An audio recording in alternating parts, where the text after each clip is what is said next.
מה זה הכוונה כישורי יתר? זאת אומרת שהתפקיד קטן עליו, הוא יכול לעשות הרבה יותר מזה. למה אנשים רוצים להסתיר את זה? משום שמעסיקים רבים לא אוהבים אנשים עם כישורי יתר. למה? קודם כל, אדם שעושה עבודה שהיא קטנה עליו די מהר משתעמם, אז עושה את העבודה, ואז היא נראית בדיוק כמו שעושה אותה אדם שמשתעמם.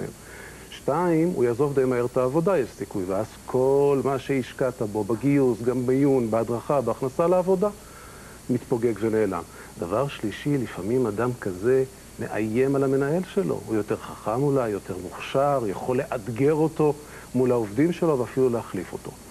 ולכן אנשים אומרים, בוא נסתיר את זה. זו תופעה שקיימת היום הרבה, משום ששוק עבודה כמו שלנו גורם לכך מה? שאנשים ייקחו כל דבר, גם אם הוא קטן עליהם ובלבד שיהיו מעסיקים. עכשיו, חשוב להדגיש שבהרבה מקרים, שמים את זה על השולחן, כי אני לא ממליץ לשקר, אפשר למצוא פתרונות יצירתיים והדבר הזה מסתדר. השאלה אם זה נקרא לשקר. אם אתה לא נותן אינפורמציה, זה לא נקרא לשקר. אתה לא חייב לתת למעסיק את כל רשימת התפקידים או התארים שלך.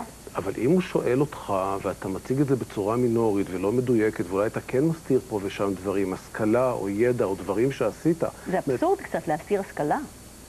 כן, אבל לפעמים יש לך השכלה לא תמיד היא פורמלית עם תעודות. למדת עוד דבר או שניים שמעשירים את היכולות שלך, ואתה אומר, עכשיו בוא נמתן את זה, בוא לא נציג את הכל, בוא נראה את החצי אמת.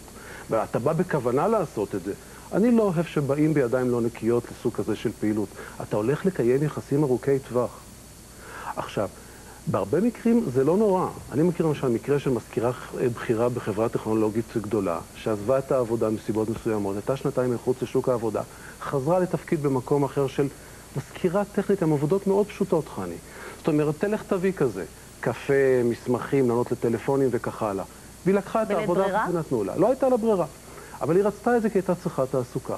תוך שבועיים היא כבר לא רק הדפיסה את המכתבים, אלא התחילה לנסח אותם, כי ראו מה היא מסוגלת לעשות. בחודש השני לעבודה שלה, היא לא רק העבירה טלפונים של בעיות של לקוחות למנהל שלה, היא גם פתרה את הבעיות. אלא פתרה אותם. כך שהדברים בהרבה מקרים מסתדרים, ולא תמיד צריך, ואין סיבה להשתמש בבלופים. חד משמעית, להוריד את זה מעל הפרק.